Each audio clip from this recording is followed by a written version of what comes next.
Standardized testing. Why do we test the way we do, and how could it possibly be different? So I was really interested in standardized testing when I was looking up how to respond to the discussions. And anything that we do that's a regulated thing, there's usually a history there. I started looking into the history, and I think that that's important. If we're going to look at where could improvements be made, we sort of need to know where we came from. I found information as far back as the colonies before the US became what it is today. 1655 was when the first colony adopted compulsory education laws. Just the idea that people are required to be educated was completely new. By 1845, that's when the idea of written testing sort of came around, because really oral testing was more common before that point. Horace Mann came up with this idea because he was hoping that it would make things more objective. In 1865, most US cities had then switched over to written tests, and by the early 20th century, intelligence tests came into vogue. And then there was this idea that we can separate kids by their intelligence and we can remove kids that have cognitive deficits from the schools because they essentially assumed, oh, they're unteachable, right? We can figure out who's teachable, who's not. Educators assumed that scientific evidence now existed to explain individual differences and concluded that poor performance must reflect a lack of ability. By World War I, Arthur Otis and Robert Yerkes created a multiple choice test to measure soldiers' mental abilities called the Army Alpha Test. So this test ended up becoming a model for subsequent standardized tests that ended up being used in the educational system. Terman transformed that test into the National Intelligence Test for school children, and over 400,000 copies were sold. By 1923, the Standard Achievement Tests were published, which combined several different tests into one exam. At the same time, the College Entrance Examination Board, or the CEEB, was implemented to create standardized admission standards by combining multiple tests into one. In 1925, Carl Brigham refined the CEEB test, and that became what we now know as the SATs. In 1929, the University of Iowa created the Iowa Test of Basic Skills and the Iowa Test of Educational Development, which were the first student tests to be administered statewide. And for over 50 years, they remained the most frequently used commercially available achievement tests in the nation. Before the mid-19th century, oral tests were predominantly used, which I already mentioned. By 1930, every U.S. state had compulsory education laws. By 1947, the Educational Testing Service was established as a nonprofit agency to oversee the CEEB. In 1957, the National Merit Qualifying Tests and its scholarship programs were added to CEEB's tests. In 1959, an alternative to the SAT, the American College Test, or the ACT, was created and used for college admissions and financial aid. In 1965, Elementary and Secondary Education Act Title I was the first law connecting standardized testing to federal funds, which now is kind of a big thing that's commonly talked about, but before this point it was not. In 1966, the National Center for Education Statistics commissioned a study to examine issues of equality amongst racially and ethnically diverse student populations. By the 60s, people were starting to say, wait a second, we're saying these tests are standardized, but are they really? What are they measured on, and how are they affecting minorities? In 1969, the federal government expanded the National Assessment of Educational Progress and used it to gauge national achievement by comparing scores of children from different states. So now they're starting to look at, is everyone the same in the states or is it different? In 1978, in response to continued concerns of inequality, Jane Mercer introduced the System of Multicultural Pluralistic Assessment. Assumptions about a universal's body of common knowledge were challenged. Are these tests really fair for different types of people? In 1974, Title I testing expanded standardized assessments in schools for program improvement purposes. School goals, achievement measured using standardized scores, affecting funding. The idea of funding being connected to tests is expanded in 1974. By the 1980s, 33 states mandated some form of minimum competency testing. So before we'd seen mandatory education, but not necessarily mandatory testing. So by the 80s, we're doing mandatory testing. Also in 1989, 47 states had expanded statewide testing programs. In 1991, President George Bush implemented a national report card that monitored states' progress towards 6 national educational goals. In 1993, the APA recommended educators address changing socioeconomic climate through the adoption of a set of learner-centered principles. By 1993, some people are realizing that there are children in poorer areas that aren't doing as well, but maybe this is not a reflection of their intelligence or their capabilities, but a reflection of their socioeconomic status. So this needs to be addressed. In 1994, National Center for Education study findings. Average test scores for 8th graders in some states are equal to results in high-achieving countries, while in other states, the results more closely reflect the score of developing countries. The APA was saying, hey, we need to pay attention to this, and in 1994, they looked at the scores and realized, yes, this is a real issue. Poorer states aren't doing as well than states that have more money. In 2000, the National Society for the Study of Education reports that the achievement testing movement as a whole has been a disappointment, since schools have not improved in the ways these tests were designed to improve them. Now we're getting stats and we're saying, hey, we started doing the standardized testing because it was supposed to help all of the children in America improve, and it's not. Now, here is a big one. In 2005, President George W. Bush put into place the Elementary and Secondary Education Act, which people call the No Child Left Behind Act. This required nationwide assessment of 4th, 8th, and 12th graders. Standards would be assessed in reading and math. That was in 2005. In 2007, they included science.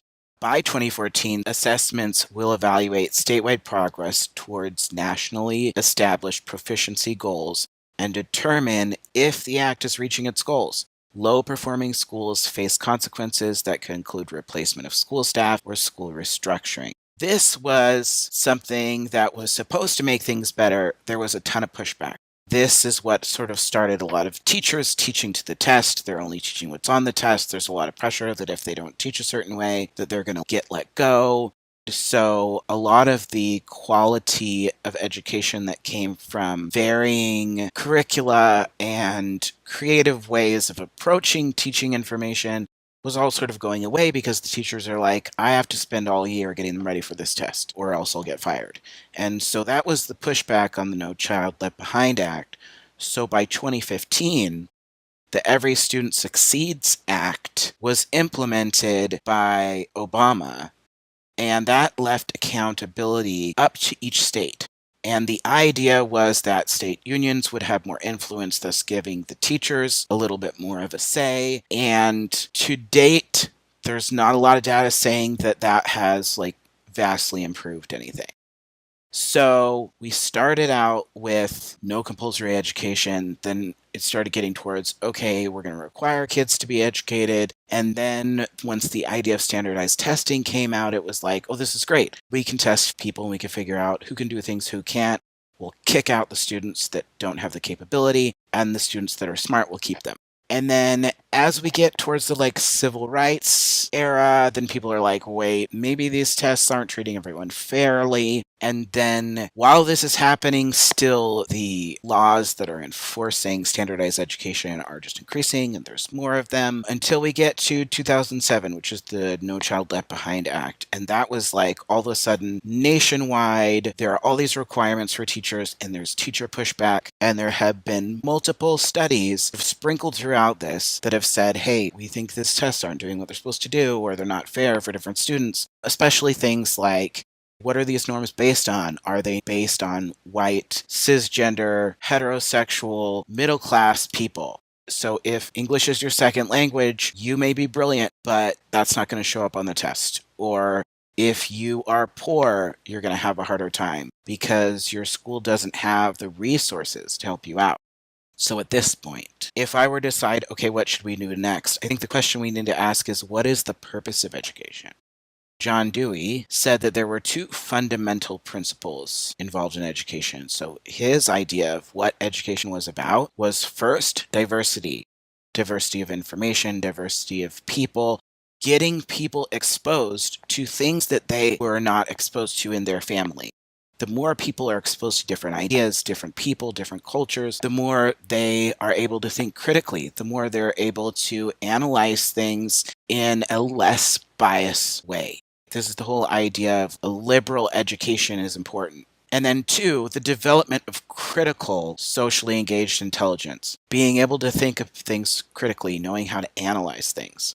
I pretty much agree with this. I think that education should be about expanding people's knowledge of what exists in the world and teaching them some basic principles of how you can analyze something and find out what's a fact, what's not, what's just hearsay. For example, when we talk about classes now, people learn that in college, you learn, well, you can't just say something without having something to back it up. You're citing a source or a study or something like that.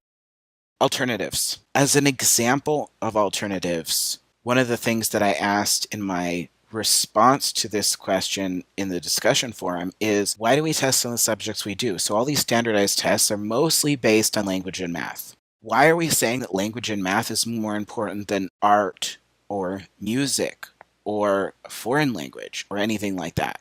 In this day and age, it's more important for people to be creative than to know facts. A lot of these tests are based on, do you know certain facts? As a teacher, you learn pretty quickly that memorization is not understanding.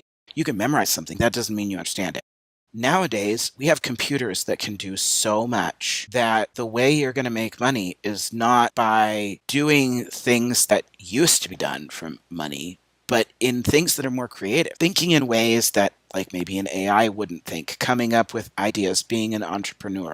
So if we need people to be more creative and not just memorize things because all that information is at our fingertips, then we need to look at how is that involved in standardized testing.